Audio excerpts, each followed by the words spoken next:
कार्तिक के महीने में 10वीं तिथि को जो तुलसी की डंडी को घी में भिगोकर अपनी कामना कर कर भगवान के सामने दिए में रखकर जला देता है, दिए की तरह उससे आरती उतार देता है, कहते हैं उसका जन्म दूसरी बार पृथ्वी पर नहीं होता, वो भगवान के गोलोक धाम में जिंदगी भर के लिए विराजमान हो जाता है।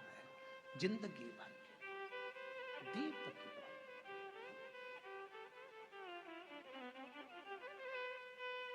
विष्णु पुराण किस किसने सुनी है? हाथ उठा। विष्णु पुराण का 5वां अंश कार्तिक खंड वर्णन करता है, या स्कंद पुराण का कार्तिक खंड को उठा लीजिए, वो वर्णन करता है 24 तरह के दिए होते हैं। कितने तरह के? 24 तरह के दीप होते हैं। उस दीप में सर्वाधिक श्रेष्ठ दीप होता है तुलसी दल का, तुलसी की डंडी से जो प्रकट किया है। बत्तियों का भी क्रम है, एक लंबी बत्ती होती है, एक गोल बत्ती होती है। होती कि नहीं होती? लंबी और गोल। ये वाला स्पीकर बंद है, बार बार बंद हो रहा है, बार बार चालू हो रहा है, उसको देखिए जरा। बत्ती एक गोल होती है, एक लंबी होती है। गोल बत्ती और लंबी बत्ती में अंतर होता है, बहुत जमीन आसमान का अंतर है, बहुत ध्यान देना इसका। गोल बत्ती किस किस देवी देवता पे लगती है और लंबी बत्ती किस किस देवी देवता पे लगती है, तो स्कंद पुराण और विष्णु पुराण दोनों कहती है जो लंबी बत्ती होती है वो पितरों की जगह पर, पूर्वजों की जगह पर, पूर्वजों की जगह पर, बड़ के पेड़ के नीचे, पीपल के पेड़ के नीचे लंबी बत्ती का प्रमाण है। किसी देवी के स्थान पर, जो देवी की पूजन करते हैं, जगदम्बा की पूजन करते हो, पार्वती की करते हो, लक्ष्मी की करते हो, कुल देवी का स्मरण करते हैं, लंबी बत्ती का प्रमाण। और जो गोल बत्ती होती है वो गोल बत्ती का प्रमाण किसी हनुमान मंदिर, राम मंदिर, शिव मंदिर, जितने देवताओं के मंदिर है वहां पर गोल बत्ती का प्रमाण। लंबी बत्ती देवी के स्थान पर इसलिए जलाई जाती है क्योंकि देवी वंश की और लक्ष्मी की वृद्धि करती है, तो लक्ष्मी और वंश बड़ा होना चाहिए, लंबा होना चाहिए।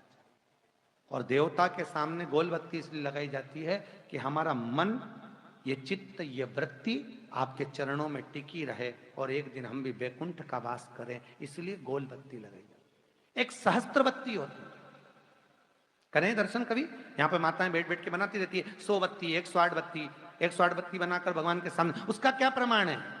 कौन से पुराण में लिखा है कि 108 और सहस्त्रावली बत्ती लगाई जाए?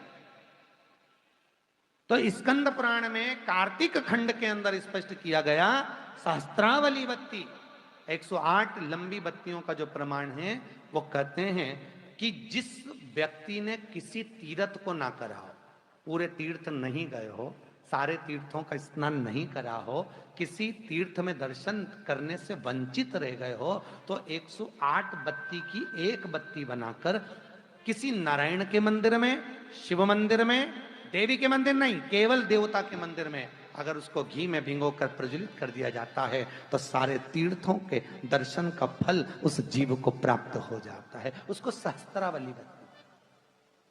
निर्धारित करना कि हम कार्तिक के जो 7 नियम है, कार्तिक के महीने के जो 7 नियम बताए गए हैं, कम से कम हम 7 नियम में से एक नियम ऐसा पकड़ें जिससे हमारा जीवन सार्थक हो जाए।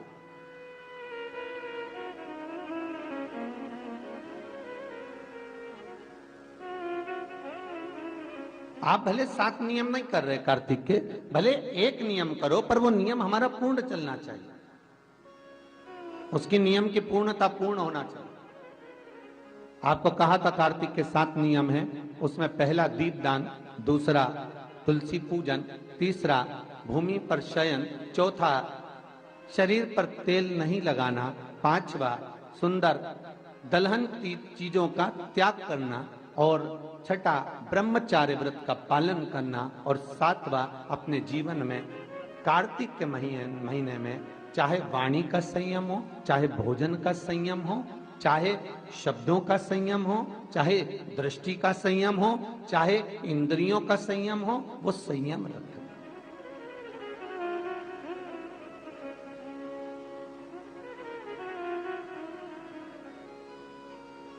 वो संयम धारण करना। अब हमें ये ज्ञात करना है कि 7 नियम जो कार्तिक के महीने के होते हैं, कार्तिक महात्म में जो 7 नियम बताए गए होते हैं, इन 7 नियम में से कोई एक नियम हम हमारी जिंदगी में उतार लें, कोई एक नियम हम हमारे जीवन में उतार लें, जिस नियम के बल पर हमें परमात्मा का साक्षीकरण हो जाए।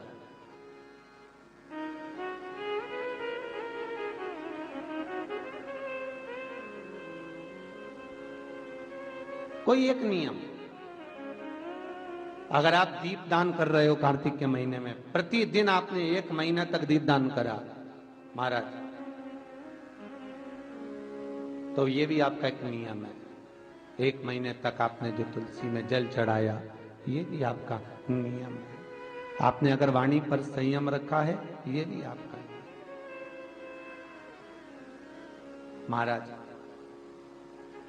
एक बहुत सुंदर बात कार्तिक के महात्म से लीजिएगा अपने जीवन में उतारने के। कार्तिक के महीने का 7वां नियम याद रखना, संयम।